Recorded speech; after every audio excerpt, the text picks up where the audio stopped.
vai vir para o lugar pelo poder do Espírito Santo de Deus. Toda a igreja pode ficar olhando quem quer ver o milagre de Deus, amém? Amém, Jesus. Eu quero pedir permissão perante a igreja para vir orar por esta irmã. Aleluia, aleluia. Vem mais perto, gente. Olha aqui. Olha a diferença. Está vendo a diferença aqui, gente? É vitorioso, alabado. Os irmãos estão vendo uma diferença na perna dela. Aí uma perna mais curta, irmãos. Vai fazer com o sapato. Jesus vai trazer para o lugar agora. Meu Deus. Olha as pernas dela tremendo aí, ao poder de Deus. Eu ordeno que a perna mais curta venha para o lugar agora. Vem mais. Olha aí.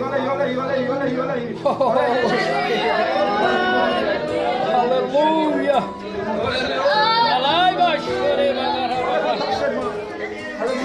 Graças te damos, Deus. Tocando ela.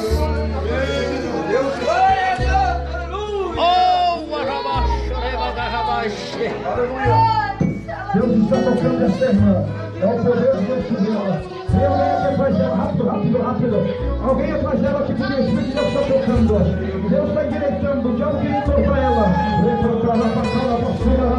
Mas o milagre aconteceu, irmão.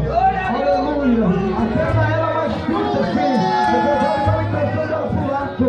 Mas, irmão, Deus colocou. Olha como ela chora, irmão. Porque quem recebe o milagre, recebe o poder de Deus. Aleluia. Espírito de Deus. Vem, quer trazer essa irmã aqui, né? Porque Deus tem mais para ela. Brincando, vai.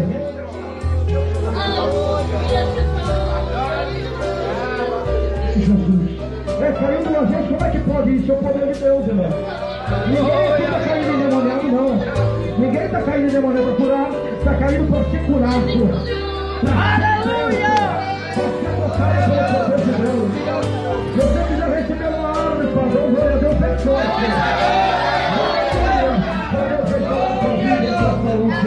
Aleluia.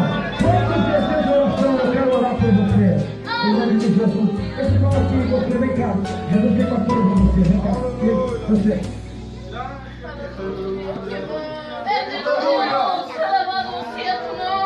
Deus me mostra esse ouvido. E Jesus vai abrir esse ouvido.